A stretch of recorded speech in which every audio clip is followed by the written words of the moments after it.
왕이 나셨다. 첫 번째 시간으로 반응이라는 제목으로 하나님 말씀 전하도록 하겠습니다. 여러분 별 좋아하십니까? 별 좋아하십니까? 저는 고등학교 2학년 때 별이 너무 좋았습니다. 그래서 학교 공부 대신에 별을 공부하던 때가 있었습니다. 사실 이제 별을 제대로 공부하려면 그 값비싼 천체 만원경도 있어야 하고 또 별 관련 전문 책들도 이렇게 많이 봐야겠지만 뭐 그럴 수 있는 상황이 아니었습니다. 그래서 제가 할 수 있는 것이라고는 별자리 공부 그리고 집에 있는 쌍안경으로 별을 보는 것이었습니다. 여러분 별을 쌍안경으로 보면 어떤 줄 아십니까? 막 멋진 천체가 보이고 성단이 보이고 이러지는 않습니다. 우리가 보는 별이 그냥 가까이에서 보일 뿐입니다.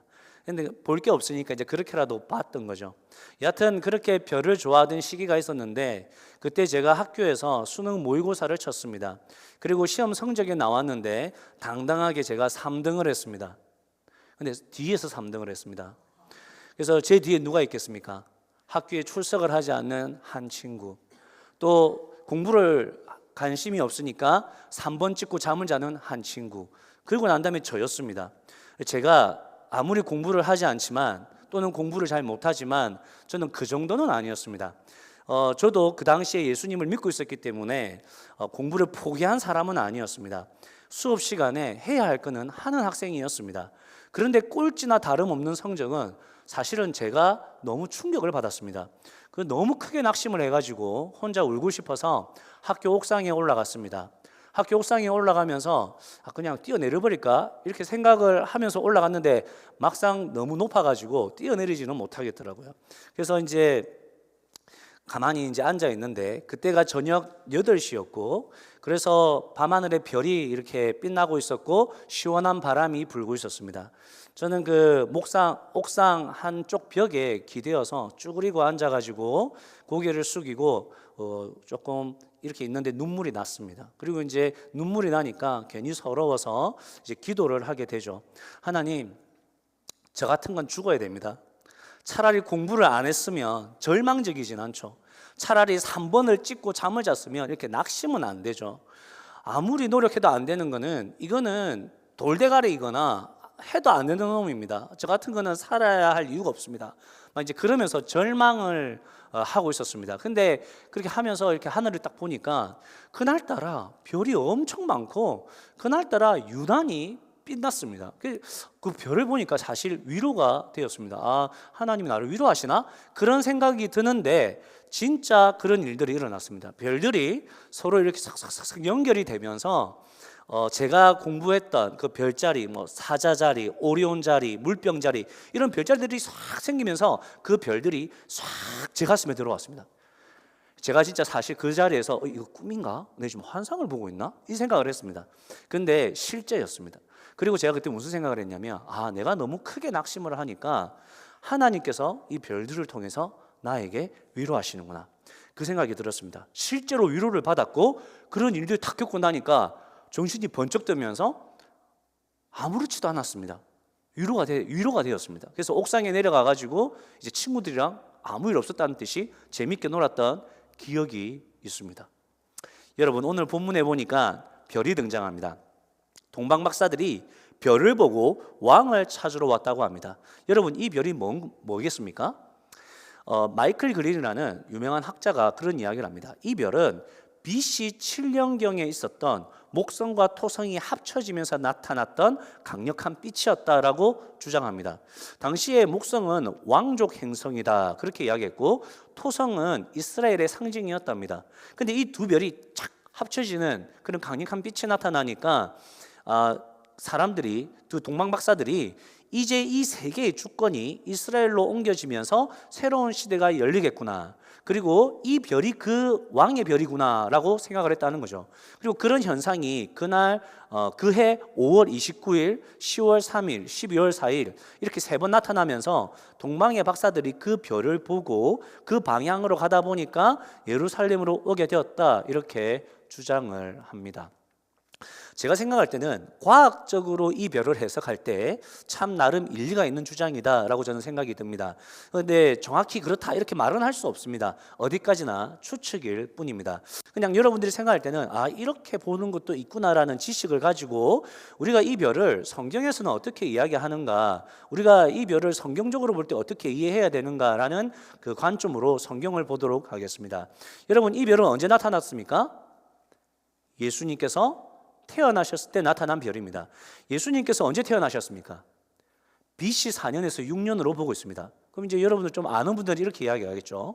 목사님, BC와 AD를 나누는 기준이 예수님이 탄생하신 것을 기준으로 나누는데 BC 4년, BC 6년 이건 좀 아니지 않습니까? 목사님 잘못 알고 계신 거 아니에요? 라고 이야기하시는 분들의 말이 맞습니다. 그런데 BC와 AD를 나눌 때 저 나눈 사람이 잘못 나눴습니다. 예수님께서 오신 날을 기준으로 나눈 건 맞는데 그때 그분은 좀 잘못 생각해서 저렇게 나눈 것이고, 후대의 학자들이 보니까 이건 조금 착오가 있었던 거죠. 왜 그런 거 하니까 오늘 본문 1절에 보면 헤롯 왕이 나오는데 이 사람이 역사적인 인물입니다. 이 사람이 유대 땅을 다스리던 통치 기간이 BC 37년에서 BC 4년입니다. 이 헤롯 왕이 다스릴 때 예수님이 태어나신 거예요. 근데 이 왕의 통치 기간 안에 예수님이 태어나셔야 되니까 최대 언제? 최대 BC 4년이 되는 거예요. BC 4년쯤에 예수님이 태어나셨다는 것이 요즘의 학자들의 생각입니다. 그러면 여러분 이제 이 동방박사들 한번 생각해 보십시다. 여러분 어디서 나타난 동방박사들입니까? 이 동방박사가 뭡니까? 라고 했을 때 대부분의 학자들이 이 사람들을 페르시아의 천문학자들이다라고 봅니다. 여러분 옛날에 천문학자들은 다 점성술사였습니다. 점성술사가 누굽니까? 점치는 사람들이죠. 우리 쪽 입장에서 생각해 보면 사탄의 앞잡이 하는 사람들입니다. 근데 저분들은 그런 점성술사라기보다는 진짜 별들을 연구하는 그런 전문적인 학자들이다라고 보고 있습니다. 그래서 천문학 박사들이다라고 보고 있습니다. 페르시아의 천문학 박사들. 자, 그럼 이 동방 박사들이 왜 유대의 왕이 되는 이 별을 보고 찾아왔을까요? 이 사람들이 하나님을 믿는 사람들입니까? 알 수 없어요. 그게 성경에 나오지 않기 때문에 알 수 없지만 이 사람들이 어떻게 저 별을 알고 있을까라는 것을 우리가 성경을 통해서 한번 생각해 보면 우리가 구약 성경으로 좀 넘어가야 됩니다. 여러분, 구약 시대에 이스라엘 백성들이 하나님의 말씀에 순종했습니까? 순종 안 했습니까?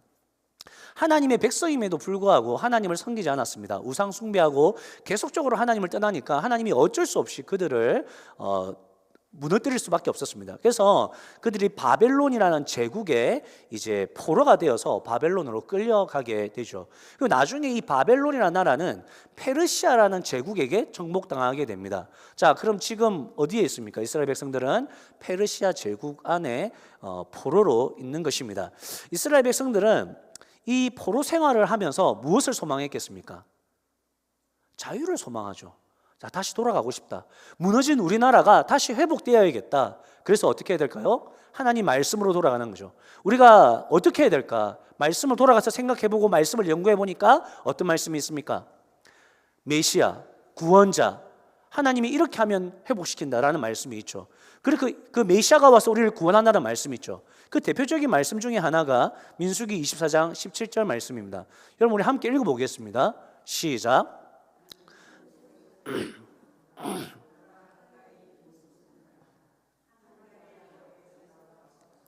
한 통치 지팡이가 이스라엘에서 일어날 것이다. 그가 모압의 이마를 칠 것이다. 여러분 이 말씀에 보면 별과 통치 지팡이가 나오는데 통치 지팡이는 통치자를 이야기하겠죠. 그러니까 별과 통치자가 연결되어 있는 겁니다. 여러분 이 통치자는 구원자이고 메시아일 것입니다. 그러니까 이스라엘 백성들은 이 성경을 연구하다가 별과 메시아, 통치자는 연결되어 있다 이런 걸 알게 되었을 것이고 그것을 페르시아의 학자들과 공유한 것으로 보여집니다. 그러니까 이 동방의 박사들이 이 신비한 별이 떴을 때 그 별이 이스라엘 백성들이 말하는 그 왕의 별이구나라는 것을 알아차렸고 그 별을 따라서 왕에게 경배하러 온 것이죠. 그래서 9절 말씀에 보면 오늘 본문 9절 말씀에 보면 그런데 동방에서 본 그 별이 그들 앞에 나타나서 그들을 인도해 가다가 아기가 있는 곳에 이르러 그 위에 멈추어 섰다라고 이야기합니다. 무슨 말입니까? 이 별이 동방의 박사들을 예수님께로 인도했다는 겁니다. 그렇다면 이 별은 어떤 별입니까? 잠깐 나타났다가 사라지는 별은 아니죠. 또는 우리가 실제로 보는 별은 아닙니다. 어떤 별이죠? 신비한 별입니다. 이건 초월적인 별입니다. 신비한 별. 여러분, 이 신비한 별이 우리에게 주는 메시지가 뭡니까? 우리도 신비한 별을 보았다는 것입니다. 여러분, 우리가 누구를 보았습니까? 우리가 누구 때문에 예수님을 보게 되었습니까? 성령님이시죠. 성령님께서 우리에게 예수님을 보게 하셨습니다. 성령님이 아니고서는 예수님을 믿을 수 없습니다. 성령님이 아니고서는 우리가 예수님이 우리의 주님입니다, 구원자입니다 라고 고백할 수 없습니다. 물론 우리가 이렇게도 생각할 수 있죠. 우리를 예수님께로 인도한 나의 친구, 우리 부모님 또는 우리 지인들, 이런 분들을 우리가 신비한 별이다라고 볼 수도 있습니다. 예, 맞습니다. 그렇지만 우리가 하나님께서 우리를 예수님께로 인도할 때 그런 분들을 사용해서 특별히 성령님의 역사로 우리가 믿게 된 것이죠. 성령님의 역사로 우리가 예수님을 만나게 된 것입니다. 그래서 신비한 별은 예수님입니다. 그래서 우리가 나도 저 신비한 별 보고 싶어. 나도 목사님 봤다는 그 신비한 별 보면 위로가 되겠어. 그렇게 생각하면 안 되고 어떻게 해야 됩니까? 우리가 성령님의 인도를 받게 하옵소서. 여러분, 성령님의 인도 받는 게 뭐죠? 하나님의 말씀을 따라 살아가는 거예요. 하나님의 말씀을 따라 살아가는 게 성령님의 인도를 받는 겁니다. 여러분, 그렇게 살면 어떻게 되겠습니까? 우리가 예수님을 닮는, 예수님을 만나는 삶을 사는 거죠. 여러분, 그런 여러분의 삶을 살면 어떻게 될까요? 여러분이 별이 되는 겁니다. 다니엘서 12장 3절에 보면 이런 말씀이 있습니다. 함께 읽겠습니다. 시작. 지혜 있는 사람은 하늘의 밝은 빛처럼 빛날 것이요 사람을 옳은 길로 인도한 사람은 별처럼 영원히 빛날 것이다. 하나님께서 다니엘을 통해서 저 하나님의 자녀들에 대한 말씀이에요. 여러분, 지혜는 누굽니까? 우리 예수님이죠. 예수님이 있는 사람들은 하늘의 밝은 빛처럼 빛난대요. 많은 사람들을 옳은 길이 어디예요? 예수님이죠. 예수님께로 인도하는 사람은 별처럼 영원히 빛날 거래요. 이미 구약에 있는 다니엘을 통해서 우리 믿는 사람들이 성령님의 인도하심을 따라 살아갈 때 우리가 예수님을 닮아가는 것도 있지만, 우리를 보면서 많은 길 잃은 사람들이 별인 우리를 보고 예수님을 만나게 된다고 말씀하신 거예요. 그래서 오늘 첫 번째 주제는 그겁니다. 여러분이 별이 되시기를 바랍니다. 여러분이 별이라는 것을 잊지 않으시기를 축복합니다. 성령님의 인도하심을 따라서 정말 별과 같은, 이 땅의 별과 같은 방향을 제시할 수 있고 목표를 제시할 수 있고 어둠을 비칠 수 있는 그런 여러분들이 되시기를 주님의 이름으로 축복합니다. 여러분, 어떻습니까? 여러분들이 성령님의 인도함을 따라서 이제 예수님을 만났습니다. 어떻습니까? 기쁘십니까? 아무런 감동도 없으십니까? 아니면 화가 나십니까? 오늘 성경에 보니까 예수님의 탄생 소식을 듣고 세 부류의 사람들이 등장합니다. 첫 번째는 누굽니까? 헤롯 대왕입니다. 성경에 보면 헤롯 왕이다라는 표현이 많이 나옵니다. 헤롯, 아킬레오 이런 표현이 나옵니다. 근데 마태복음 2장에서 나오는 헤롯 왕만 헤롯 대왕입니다. 헤롯 대왕. 나머지 마태복음 2장을 떠난 다른 헤롯 왕들은 이 헤롯 대왕의 자녀들이다, 후손들이다, 이렇게 생각하면 되겠습니다. 이 헤롯이 지금 유대 땅의 왕으로 지금 등장하고 있습니다. 유대 땅은 어떤 사람들입니까? 우리 이스라엘 사람들, 또 유대인들이죠. 근데 저 헤롯 왕은 유대인 아닙니다. 이두미아라고 이방인 사람입니다. 근데 저 이방인이 왜 유대 땅을 다스리고 있습니까? 당시는 이 로마가 그 이스라엘을 정복하고 있는 데인데, 로마 황제 입장에서는 별 덕도 안 되고 저 멀리 떨어져 있는 저 유대 땅을 신경 써서 통치할 수가 없는 겁니다.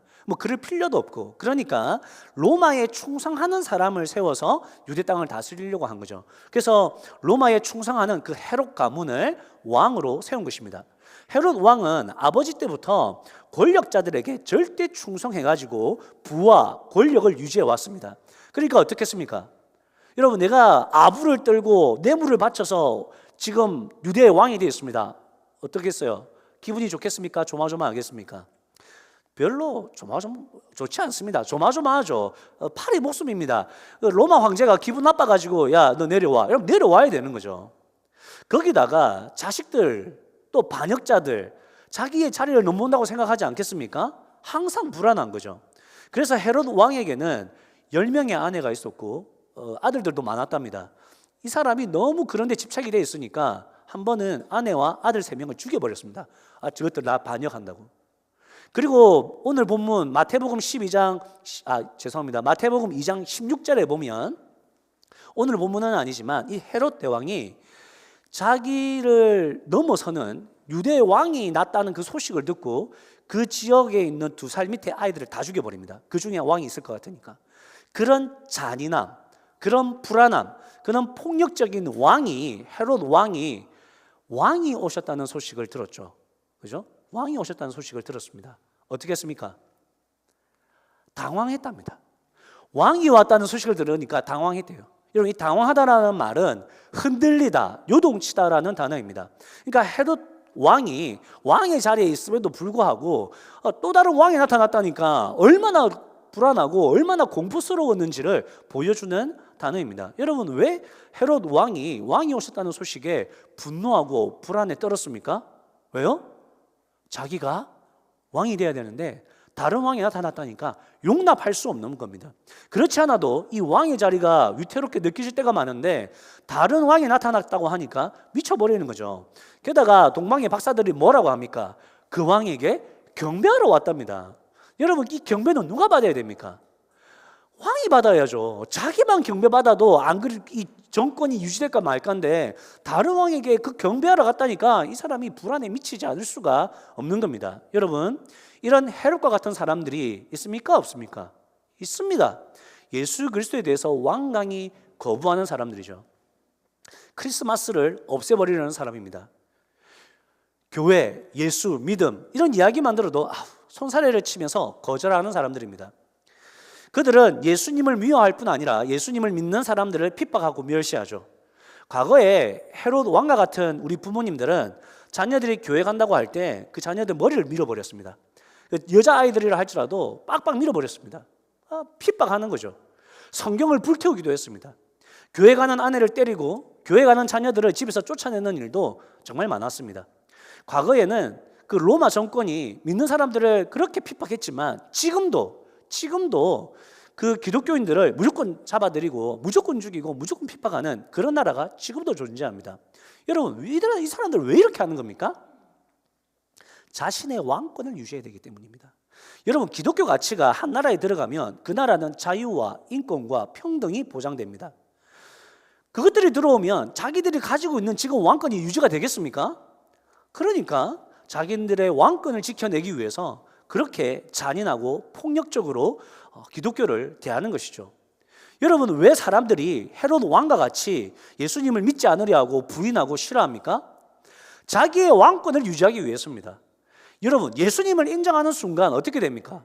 내 왕권을 내려놔야 됩니다. 내가 이 세상의 주인이고 내가 내 삶의 주인인데 이거 포기해야 되는 거죠. 용납이 되겠습니까? 여러분, 내가 예수님을 인정하는 순간 내가 왕이 되어서 살아온 지난 과거를 다 부인해야 됩니다. 잘못 살았다는 거잖아요. 그러니까 예수님 믿는 거 아닙니까? 이걸 용납할 수 있겠습니까? 용납이 안 되는 거예요. 그러니까 예수님을 거절하는 것이죠. 그들은 헤롯 왕인 것입니다. 두 번째로 어떤 사람들이 등장합니까? 대제사장들과 이 율법 교사들이 등장합니다. 원래 대제사장은 한 명입니다. 근데 대제사장들이라고 하죠. 왜 그런가 하니까 이전에 대제사장 했던 사람들을 또 계속 기득권을 유지했습니다. 또 그 사람들도 있었고 또 제사장들 중에 좀 높은 사람들 이렇게 다 모아가지고 대제사장들이라고 표현을 한 것으로 보입니다. 그리고 율법 교사들은 누굽니까? 성경 박사들, 지금으로 따지면 신학 교수들, 신학교 교수님들을 이야기하는 겁니다. 그들은 이방인입니까? 유대인입니까? 유대인들입니다. 왕이 태어났다는 소식을 그들이 들었습니다. 어떻게 해야 됩니까? 뭐라도 해야 되는데 뭐합니까? 아무것도 안 합니다. 별 관심도 안 가집니다. 헤롯이 물어보죠. 왕이 어디서 태어났는가? 그러니까 그들 뭐라 합니까? 미가서 5장 2절을 이야기합니다. 왕이시여, 미가서 5장 2절에 의하면 우리의 왕은 베들레헴에서 나올 것입니다. 대제사장들과 율법학자들은 그들이 기다리는 메시아가 베들레헴에서 태어날 것을 알았습니다. 그들은 구약 성경을 누구보다도 잘 알았고 그들은 누구보다도 하나님에 대한 지식이 뛰어났던 사람들입니다. 그들은 이 땅에 메시아가 오신다면 가장 먼저 알아볼 수 있는 사람입니다. 그런데 왕이 태어났다는데, 자기들의 왕이 태어났다는데, 구약 시대부터 기다리던 자기 선배들이 그렇게 기다리던 그 왕이 태어났다는데 꿈쩍도 하지 않습니다. 왜요? 왕이 오면 안 돼요. 진짜 왕이 오면 안 돼. 왜? 정권이 바뀌잖아. 그럼 내가 내려와야 되잖아요. 여러분, 정권이 바뀌면 모든 그 지도자들이 다 내려와야 되잖아요. 사람이 다 바뀌어야 되잖아요. 지금 자기가 가지고 있는 힘, 파워, 권력 다 잃어버릴 수도 있잖아요. 뭐로 왕이 와? 안 그래도 떵떵거리고 잘 살고 있는데 편안한데 지금 왕이 오면 안 되지. 어떤 사람들이죠? 진정한 왕이 오셨음을 알지만 자기 이익을 추구하느라 진정한 왕에게 경배하지 않는 사람들, 교회 안에 이런 사람들이 있습니다. 그들은 스스로 하나님을 잘 안다고 하죠. 성경 지식이 많을 수도 있습니다. 예배 생활을 충실히 하는 분일 수도 있죠. 그런데 그들은 자기가 드러나지 않는 것을 싫어합니다. 인정받고 싶은데, 인정받아야 하는데 자기보다 못하는 것 같은 그런 김 집사가 인정받고 있으면 그것을 볼 수가 없습니다. 그들은 교회에 인정받으러 다니는 거죠. 뿐만 아니라 대제사장 같은 사람들은 교회에 사업하러 다닙니다. 보험회사를 다니는 분 중에 어떤 분들은 교회나 성도님들이 자기에게 보험을 들지 않으면 교회가 사랑이 없다고 합니다. 너무너무 서운해 하십니다. 어떤 분은 교회가 자기 사업장에 물건을 구매하지 않으면, 온라인으로 교회가 물건을 구입해서 행사를 치르면 그때부터 교회에 대해서 불평을 늘어놓기 시작합니다. 나에게 이익이 되는 교회는 어떤가? 나에게 이익이 되는 교회는 어디인가? 여러분, 어쩌면 그런 사람들이 교회를 찾아다니는 거예요. 나에게 최고의 혜택을 주는 교회는 어디인가? 물론 여러분, 교회가 그런 고민합니다. 여러분, 그런 고민합니다. 우리가 최대한 여러분 사업장을 하시면 우리 교회는 사업을 하시는 분이 없어서 문제예요. 제발 사업을 하세요 좀. 물건을 살 테니까. 근데 이제 사업을 하시는 분이 없어서 그렇지, 사업장을 하시면 교회가 최대한 그런 사업장도 활용하고 또 교회가 시스템을 잘 갖춰서 여러분들이 이것저것 도움도 받았으면 좋겠습니다. 그건 교회의 마음입니다.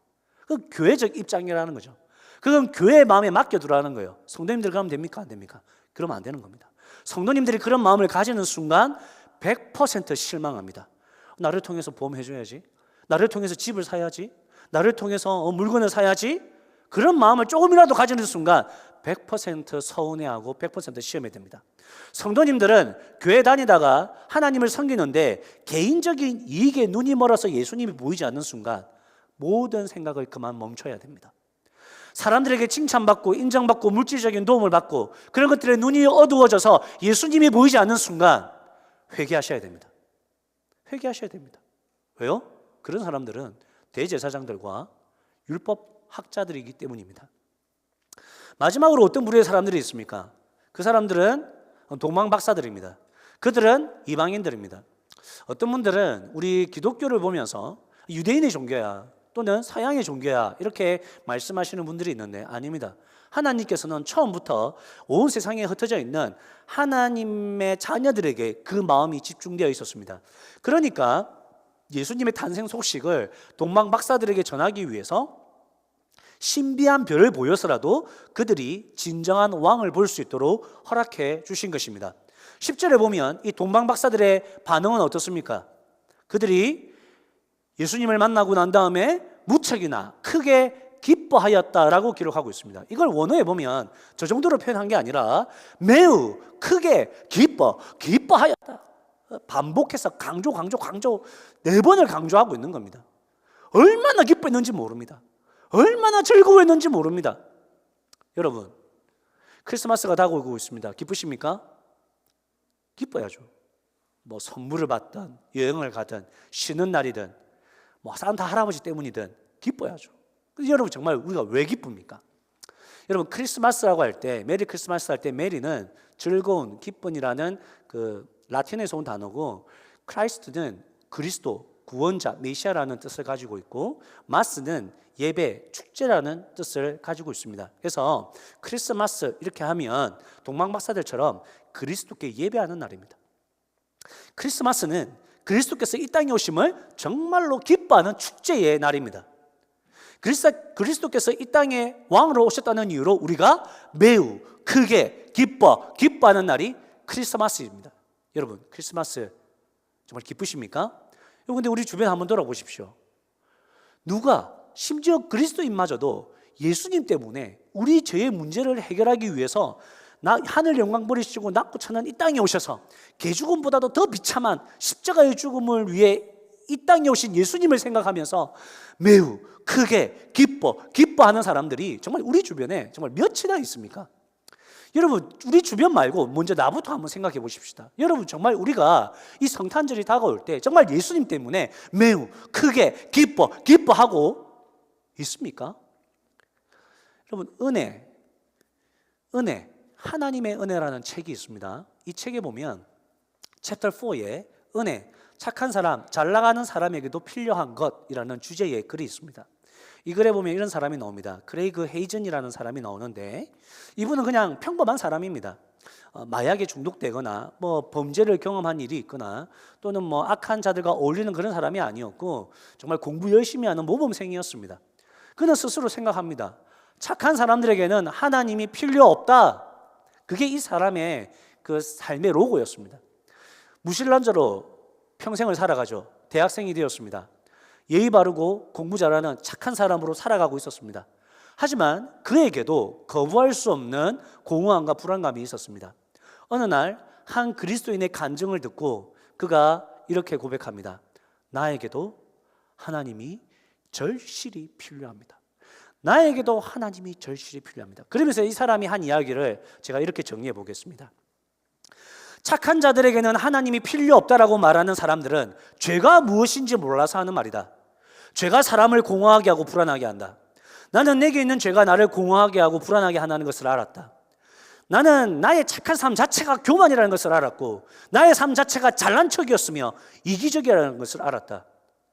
나는 나의 삶으로 하나님께 반항하고 있었다. 이 세상에 착한 사람은 아무도 없다. 로마서 3장 23절에도 말한다. 모든 사람이 죄를 범하였다. 그래서 사람은 하나님의 영광에 못 미치는 처지가 되었다. 여러분, 이 헤이전이라는 사람이 우리에게 이야기하는 게 뭡니까? 당신들 크리스마스에 예수님 때문에 매우 크게 기뻐 못해? 당신은 죄가 뭔지 모르는 사람이야. 죄가 뭔지 모르니까 예수님이 필요 없고 예수님이 필요 없으니까 예수님 때문에 기뻐할 일이 없는 거죠. 여러분, 기억하셔야 됩니다. 여러분, 우리 죄인이었습니다. 우리 죄인이었어요. 십자가에 죽을 죄인이 우리였어요. 하나님을 거역한 사람은 우리였습니다. 여러분이 거짓말했고 여러분이 하나님을 미워했고 여러분이 왕이 되어서 살아가고 있었습니다. 여러분이 부모님께 불순종했고 여러분이 사람을 진심으로 사랑하지 않았습니다. 여러분이 핑계했고 원망했고 불평했습니다. 우리의 나약함, 사람이니까 어쩔 수 없어, 우리의 결핍, 이런 것들은 모든 사람들이 겪는 거야 라는 핑계로 우리는 우리의 죄악됨을 거절해 왔습니다. 하나님은 모든 사람이 죽는다는 것을 보여주시면서 내 가족들, 내 친구들, 내 주변의 사람들이 죽어가는 것을 보여주면서 야, 죄의 결과는 죽는 거야. 너 믿지 않으면 죽어. 너 정말 이대로 살다간 죽어 라고 말하고 있지만 우리는 그걸 보기를 거부하는 거죠. 죄의 결과는 죽음이다라는 하나님의 메시지를 우리는 쳐다보지 않으려고 하는 거죠. 우리는 그거를 이해하지 않으려고 하는 거예요. 여러분, 죽음을 보십시오. 그 답이 뭐겠습니까? 고민하고 생각해야 되는 거 아닙니까? 우리는 거기에 대해서 생각하지 않으려는 죄성을 가지고 하나님을 거부해 왔습니다. 그런 우리를 하나님께서 우리를 멱살을 잡으시고 예수님께로 우리를 끌고 와서 우리의 죄악을 예수님께 던져주시고 예수님이 가지신 생명과 의와 영광을 우리에게 입혀주신 거예요. 그래서 우리가 의인이 되었고 그래서 우리를 하나님의 자녀라고 하는 것입니다. 정말 죽을 인생은 우리였고 여러분, 우리가 지옥 가야 되는 사람이었습니다. 그런데 예수님이 나를 대신하여 죽으셨기 때문에 내가 죄 씻음 받고 하나님의 자녀가 된 겁니다. 여러분, 이게 왜 사랑이고 왜 은혜입니까? 여러분, 우리가 받은 이 사랑이 있는데 성탄절에 예수님 바라보자고 금식하는 그 기도가 왜 오버입니까? 오버 아니에요, 여러분. 너무너무 당연한 거 아니겠습니까? 여러분, 우리가 이 성탄절에 예수님 때문에 매우 기뻐하는 거, 그게 오버입니까? 너무너무 당연한 거 아니겠습니까? 여러분, 우리 예수님, 그렇게 우리에게 귀한 희생을 치러주신 우리 예수님 어떤 대우 받아야 됩니까? 최고의 대우받아야 되는 거 아닙니까? 여러분 최고의 대우받아야 됩니다. 여러분 동방박사들 11절에 보십시오. 예수님께 그들이 가진 최고의 문물들을 예수님께 드립니다. 아직 예수님이 왕권을 행사하신 적이 없습니다. 그냥 태어나기만 하셨을 뿐이죠. 아직 어린아이입니다. 아무것도 없습니다. 거기는 시골입니다. 작은 집에서 예수님이 태어난 거예요. 그에게 황금과 유황과 모략, 왕에게 드리는 그 선물을 드린 거예요. 최고의 선물을 드린 거예요. 왜? 그 예수님은 왕이시니까. 그 예수님은 온 세상의 소망이시니까. 그 예수님은 구원자이시니까. 여러분 예수님께 어떤 대우를 하고 계십니까? 오늘 제가 마침 제가 헌금 봉투를 넣어드렸네. 다음 주에 부담될까 봐 제가 미리 말씀드립니다. 제가 헌금 마련하라고 이렇게 말씀드리는 거 아닙니다. 여러분 하나님은 금액이나 어떤 큰 일을 여러분들에게 요구하지 않으십니다. 하나님은 항상 우리에게 중심을 말씀하시죠. 너 정말 너의 삶의 주인이 나니? 너 정말 네가 죄인이었고 네가 예수님을 믿음으로 하나님의 자녀가 되었니? 너 정말 성탄절이 기쁜 이유가 정말 나 때문이니? 내가 정말 위대하고 전능한 하나님이니? 여러분 그걸 믿으십니까? 그걸 믿으시는 분이 헌금할 때 손을 벌벌 떨면 안 돼요. 애들한테는 크리스마스 선물 200불, 300불짜리 사주면서 헌금할 때 100불 하라니까 아이고 어떻게 그거 100불이나 헌금해? 아니 여러분 제가 예를 든 거예요. 예를 여러분 언제까지 우리가 10불, 20불 이 이야기 할 거예요. 그냥 헌금할 때도 100불도 이야기해 봅시다. 예를 드는 거예요. 그러니까 우리가 헌금할 때 벌벌 떨고 이러면 안 돼요. 여러분 제가 돈 얘기한다 생각하시면 헌금 안 해도 됩니다. 그런 이야기 아니에요. 여러분 정말 우리가 예수님을 어떻게 대하고 있는가입니다. 성탄절을 맞이하는 우리의 말을 보십시오. 여러분 성탄절을 맞이하는 우리의 생각을 한번 보십시오. 성탄절을 맞이하고 헌금 봉투를 받았던 우리를 보십시오. 여러분 우리의 생각을 보십시오. 내가 사람들을 생각하는 것과 예수님을 생각하는 내 태도를 보십시오. 내가 정말 예수님 어떻게 대하고 있습니까? 그걸 한번 보시라는 겁니다. 여러분 정말 예수님이 여러분의 구원자 맞으십니까? 우리가 그분에게 합당한 찬양과 경배와 대우를 해드리자는 겁니다. 여러분 오늘 왕이 나셨다라는 그 말에 헤롯처럼 반응한 사람이 있고 대제사장처럼 반응한 사람이 있고 동방박사들처럼 반응한 사람들이 있습니다. 여러분 어떻게 반응하시겠습니까? 저는 여러분 모두가 동방박사들처럼 예수님 때문에 기뻐하시는 여러분 되시기를 주님의 이름으로 축복합니다.